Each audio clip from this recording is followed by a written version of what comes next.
E fala galera, seja muito bem-vindo a mais um vídeo. Quem fala aqui é o Daniel Gameroso e bora aí. Tá reagindo à parte 3 aqui agora, por causa que é muito longo. Em massa na Europa. Uma das grandes novidades da Primeira Guerra foi o uso de aviões em batalha. No início da guerra, eles eram usados apenas para observar e mapear as posições inimigas. Como os aviões eram muito limitados, eles não conseguiam carregar muito peso. Um dos primeiros países a utilizar um avião de combate foi a França, mas em 1915, os alemães conseguiram criar um avião que tinha a hélice sincronizada com a metralhadora. Isso deu aos alemães uma grande vantagem e superioridade aérea, que durou até o início de 1916, quando os aliados conseguiram construir aviões tão bons quanto. Mas para o fim da guerra, os aviões tinham evoluído bastante, podendo carregar mais armas e até bombardear posições inimigas. Os pilotos de aviões também ficaram famosos durante a guerra. O mais famoso deles foi Manfred von Richthofen, que pilotava um triplano vermelho e derrubou... Acho que ele ganhou o nome de Barão Vermelho, se não me engano. É o Sabaton que ele tava muito foda a música do Sabaton que eles fizeram. 80 aviões inimigos. Manfred viraria uma lenda conhecida como o Barão Vermelho. Infelizmente para os alemães, Manfred acabou sendo abatido alguns meses antes do fim da guerra. Inclusive, ele foi enterrado pelos aliados com honra de estado. Além dos aviões, várias outras coisas evoluíram bastante durante esses poucos anos de guerra. Vários tipos de armas eram criados a todo momento. Rifles, granadas, lança-chamas e metralhadoras. No início da guerra, a maioria dos soldados usavam rifles, já que as metralhadoras eram bem grandes e pesadas. E durante a guerra, novos modelos mais leves e portáteis foram criados, incluindo submetralhadoras que foram muito importantes na fase final da guerra. E claro, não podemos esquecer dos tanques de guerra. Eles surgiram com a necessidade de um veículo blindado que pudesse andar sobre as terras devastadas e sobre as trincheiras. Os primeiros protótipos eram basicamente um trator blindado, mas o primeiro tanque realmente usado em batalha foi o britânico Mark I, na Batalha do Somme. Porém, eles tiveram bastante problemas técnicos e seriam realmente úteis na fase final da... Vocês vão ver, galera, que na Primeira Guerra Mundial os britânicos tiveram um ótimo desempenho com esses tanques deles, mas vocês vão ver que na Segunda quem soube usar realmente a engenharia dos blindados foram os alemães. Vocês vão entender. Quando for reagir à Segunda Guerra Mundial, vocês vão entender como foi brutal a engenharia alemã para as máquinas de guerra deles. Principalmente com os novos modelos, como o Mark IV, por exemplo. Os franceses também desenvolveram seus próprios tanques, como o Schneider e o Saint-Chamond, porém os seus designs não eram dos melhores. Então, em 1917, os franceses criaram o revolucionário Renault, um tanque leve e com torreta giratória. Esse tanque se saiu tão bem que foi usado até mesmo na Segunda Guerra Mundial. Assim que os alemães viram os tanques pela primeira vez, eles começaram a fazer os seus próprios tanques, criando o A7V Sturmpanzerwagen. No entanto, por falta de recursos, os alemães conseguiram criar apenas 20. Na verdade, era mais comum os alemães usarem tanques capturados dos aliados do que os seus próprios A7Vs. Existia também um protótipo de tanque russo, mas é melhor não falar sobre isso. Bom, voltando à guerra, a Alemanha começou a construir a linha Hindenburg, que seria uma área fortificada para os alemães se defenderem de maneira mais eficaz e evitar serem flanqueados pelos aliados. Em fevereiro, os alemães começaram a recuar e deixar as terras devastadas para os aliados. Na tentativa de quebrar a linha Hindenburg, os aliados tinham um plano. Os britânicos iniciariam a Batalha de Arras como distração para os franceses lançarem a ofensiva de Nivelles. E apesar de capturar algumas posições alemãs, essas batalhas não conseguiram seus objetivos e custaram bastante para os dois lados. A ofensiva de Nivelles foi vista pelos soldados franceses como desumana e suicida. Isso causou um motim no exército francês, que se recusava a aceitar qualquer ordem de ataque. O motim seria resolvido algum tempo depois com a saída do general Nivelle do comando do exército francês. Nos Alpes, aconteceram mais batalhas no rio Isonzo, o que deixou os italianos e austro-húngaros extremamente debilitados. No Oriente, os russos iniciam a sua última ofensiva da guerra, e ela falha miseravelmente. Muitos soldados russos começam a desertar em massa. Vendo a situação do exército russo, os impérios centrais contra-atacam e facilmente conseguem recuperar boa parte do território que havia sido conquistado pelos russos. Mas ao norte, os alemães também capturam a importante cidade de Riga, e no mês seguinte, eles lançam a Operação Albion e capturam as ilhas do arquipélago de Moonsund. Nos Balcãs, os aliados começam uma ofensiva de primavera, que também não dá muito certo.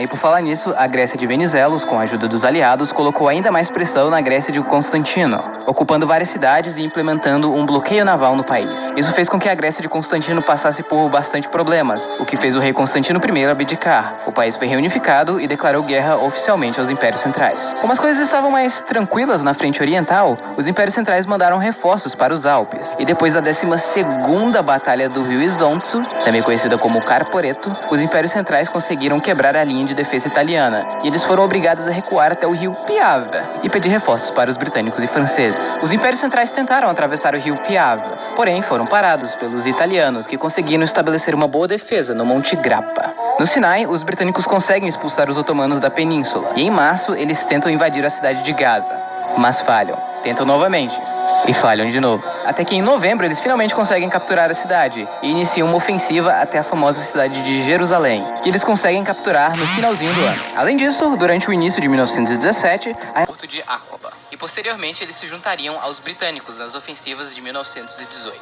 Na Mesopotâmia, os britânicos conseguem capturar as cidades de Kut e Bagdá, fazendo o Império Otomano recuar da Mesopotâmia.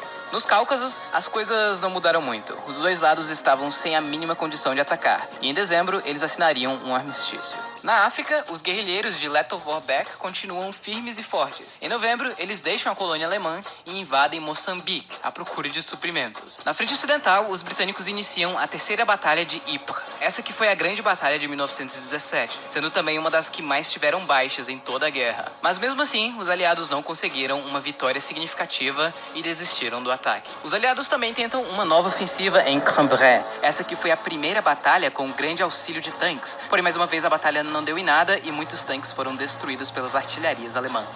Lembra que a Alemanha tinha afundado vários navios de país... Sim, galera, um erro desses tanques ingleses que, como os tanques ingleses eram até pesados, então a artilharia tinha mais facilidade para destruir eles.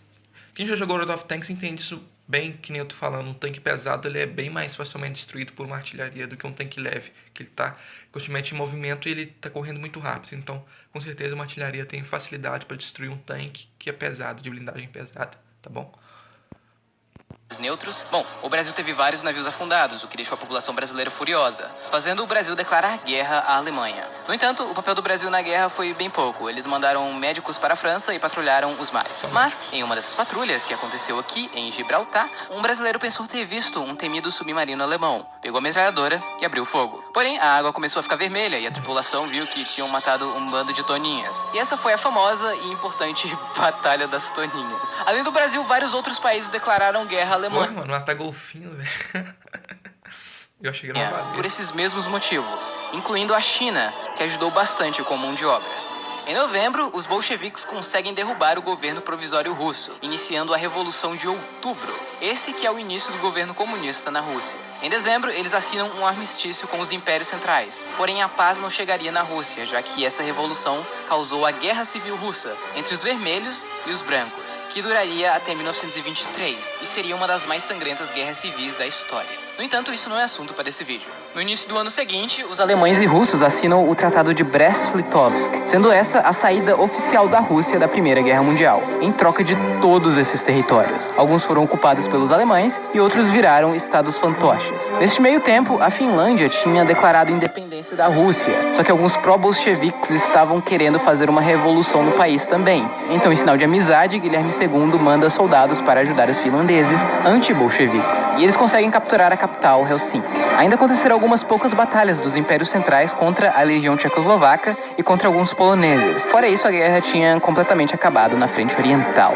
Nos Cáucasos, os otomanos começaram a recuperar os seus territórios e ocupar vários países que surgiram com a queda do Império Russo, incluindo a Geórgia e a Armênia. Agora, sem a Rússia no Oriente, a Alemanha começou a mover suas tropas para o Ocidente, e ela sabia que precisava ganhar dos aliados o mais rápido possível, principalmente por causa dos reforços americanos que estavam prestes a chegar. Sendo assim, a Alemanha inicia a Batalha do Kaiser, também conhecida como Ofensiva de Ludendorff. A primeira fase da ofensiva foi a Operação Michael. Basicamente, os alemães queriam cortar o exército britânico dos franceses, e de início eles conseguiram avançar bastante. No entanto, o plano não foi bem sucedido, já que eles foram parados perto da cidade de Amiens. Então, os alemães iniciam a Operação Georgette e começam a atacar no norte, perto de Ypres. Porém, mais uma vez, os britânicos conseguiram segurar o avanço alemão. Depois disso, os alemães atacam os franceses na Operação Blücher-Joch. Os alemães conseguem quebrar a linha francesa e eles avançam até o rio Marne. onde são novamente parados. Com esse avanço, os alemães começaram a bombardear Paris com as suas novas artilharias, e os franceses já estavam se preparando para mudar o governo para outra cidade. Felizmente para os aliados, eles conseguiram parar o avanço alemão. Neste ponto da guerra, vários soldados americanos já estavam chegando ao campo de batalha. Eles eram inexperientes, porém estavam totalmente descansados, ao contrário dos franceses e britânicos. Isso piorou a situação dos alemães, que agora iniciam a quarta fase da ofensiva, na Operação Gneisenau. E apesar de avançar alguns quilômetros, eles não conseguiram quebrar a linha dos aliados. Mesmo assim, eles ainda tentam uma última ofensiva para tentar atravessar o rio Marne, na Operação Friedensturm, que também não deu muito certo. A ofensiva de Ludendorff, apesar dos ganhos territoriais, foi um desastre que acabou com os últimos recursos do Império Alemão. Os soldados estavam completamente exaustos e sem suprimentos, e os territórios que os alemães conquistaram estavam totalmente devastados e sem condições de montar uma boa defesa. Nos Alpes, os austro-húngaros tentam quebrar a linha de defesa italiana na Batalha do Rio Piave, porém falham miseravelmente. Nesse ponto da guerra, a Áustria-Hungria estava tão acabada e sem suprimento quanto a Alemanha. Nos Cáucasos, os otomanos invadem a Armênia e boa parte do Azerbaijão. Eles enfrentam alguma resistência contra o Exército Branco e contra os aliados, mas conseguem capturar a importante cidade petrolífera de Baku. Na Palestina, os britânicos começam a conquistar várias cidades importantes e se preparam para uma última ofensiva contra os otomanos. Na frente ocidental, vendo quão cansados os alemães estavam depois da ofensiva de Ludendorff, os aliados contra-atacam na ofensiva dos 100 dias. Nesse ponto da guerra, os aliados estavam com mais homens, equipamentos, tanques e superioridade aérea, o que fez com que os alemães voltassem novamente para a linha Hindenburg. E em setembro, os aliados iniciam uma ofensiva para quebrar a linha Hindenburg. E em pouco tempo, a linha de defesa alemã é quebrada, e os alemães começam a abandonar suas posições na França. Nesse ponto da guerra, os impérios centrais estavam no seu limite. Nos Balcãs, os aliados iniciam a ofensiva de Vardar e conseguem quebrar a linha de defesa búlgara. Vendo que não conseguiriam segurar o avanço dos aliados, os búlgaros assinam um armistício. No Oriente Médio, os aliados iniciam sua última grande ofensiva contra os otomanos e conseguem capturar as cidades de Damasco e, posteriormente, Alepo. Esse foi o fim do Império Otomano. 5 dias depois, eles assinam um armistício. Agora, sem a Bulgária protegendo o sul, os austro-húngaros ficaram em uma situação difícil. Para piorar, os italianos iniciam a Batalha de Vittorio Veneto e conseguem uma vitória devastadora em cima dos austro-húngaros. Esse foi o fim do Império Austro-Húngaro. E em 3 de novembro, eles assinam um armistício. Agora só faltava a Alemanha, que não estava mais conseguindo segurar o avanço dos aliados. As coisas ficaram tão tensas que o país colapsou e entrou em revolução. Inclusive, uma revolução comunista aconteceu na Baviera. A marinha e o exército deixaram de ser leais ao Kaiser, então ele abdicou e foi para a Holanda. A Alemanha virou uma república e no dia 11 do mês 11, às 11 horas, a Alemanha se rende, dando fim à guerra. Lembra do Lettow Beck? Bom, ele tinha ido para Moçambique, voltou para a Tanzânia e depois foi para a Zâmbia, onde recebeu a notícia que a Alemanha tinha se rendido. A mesma coisa aconteceu com os alemães, que estavam nas florestas da Nova Guiné, e com os otomanos, que estavam cercados em Medina. Na Europa, os poloneses se revoltam contra os alemães e capturam alguns territórios. Os impérios centrais começam a ser ocupados e o Tratado de Paz viria em alguns meses. Na Bulgária foi imposto o Tratado de Neuilly-sur-Seine. Basicamente, eles perderam todos os territórios que anexaram durante a guerra, além de perder territórios para a Grécia e para o novo Reino da Iugoslávia, que é basicamente a união da Sérvia com outros povos eslavos. No entanto, os búlgaros conseguiram um pedacinho de território dos otomanos. E por falar em otomanos, boa parte do Império Otomano foi dividido entre os aliados, e algumas regiões iriam virar zonas de influência. No entanto, os nacionalistas turcos ficaram putos e se revoltaram,